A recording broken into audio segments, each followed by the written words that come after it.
नमस्कार, आप देख रहे हैं हमारा YouTube चैनल धामी सरकार न्यूज अपडेट। मुख्यमंत्री पुष्कर सिंह धामी ने 13 दिसंबर को नई दिल्ली में प्रधानमंत्री मोदी से सशक्त उत्तराखंड 25 थीम साझा करते हुए उनसे मार्गदर्शन लिया।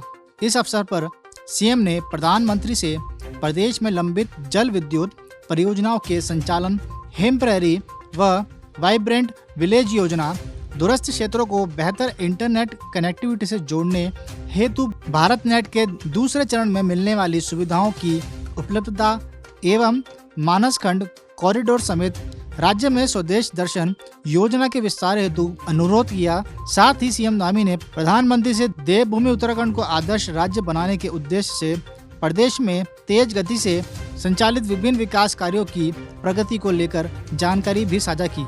मुलाकात के दौरान पीएम मोदी ने प्रदेश में लगातार हो रहे विकास कार्यों को लेकर सीएम धामी की तारीफ की और हौसला अफजाई की।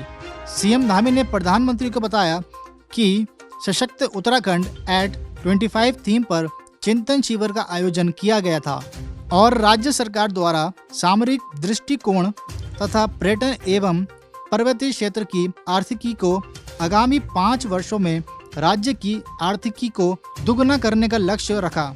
इस लक्ष्य को प्राप्त करने हेतु राज्य में रोजगार सृजन एवं उद्यमिता प्रोत्साहन के दृष्टिगत आर्थिकी को बढ़ाने वाले सेक्टर चिन्हित किए गए हैं। राज्य में स्थानीय नागरिकों को पर्यटन गतिविधि से जोड़ने हेतु होम स्टे विकास भी किया जा रहा है। राज्य में ग्रीनफील्ड सिटी विकसित करने के लिए पर्वतीय एवं मैदानी जनपदों में 15 स्थलों को चिन्हित किया है और मिशन प्राकृतिक खेती का क्रियान्वयन 11 जिलों में प्रस्तावित है।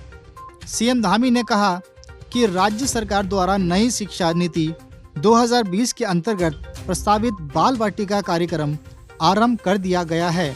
पीपीपी मॉडल के अंतर्गत सैनिक स्कूल के गठन हेतु 4 जनपदों में स्थल चयनित कर दिए गए हैं। सीएम धामी ने प्रधानमंत्री मोदी से पर्यावरणीय व अन्य कारणों से अटकी 44 जल विद्युत परियोजनाओं की मंजूरी के लिए भी मांग की।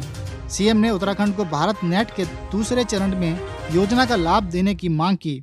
उन्होंने कहा कि इससे 600 गांवों को इंटरनेट की सुविधा मिल सकेगी। उन्होंने माणा समेत सीमांत गांवों को विकास के लिए स्वदेश दर्शन योजना 2 में शामिल करने का अनुरोध किया और कहा प्रथम गांव माणा गांव में कैबिनेट की बैठक आयोजित करना प्रस्तावित है। सीएम धामी ने बताया कि नीति आयोग की भांति state institute for empowering and transforming Uttarakhand के गठन का कार्य आरंभ कर दिया गया है। उन्होंने प्रधानमंत्री को लोहाघाट स्थित मायावती आश्रम आने के लिए भी आमंत्रित किया। सीएम धामी ने प्रधानमंत्री से भेंट को महत्वपूर्ण और उत्साहवर्धक बताया। उन्होंने कहा कि प्रधानमंत्री ने सदैव प्रदेश के विकास के दृष्टिकोण से मार्गदर्शन का भरोसा दिया है। उन्होंने इसके लिए प्रधानमंत्री का आभार प्रकट किया। Desk report DU news.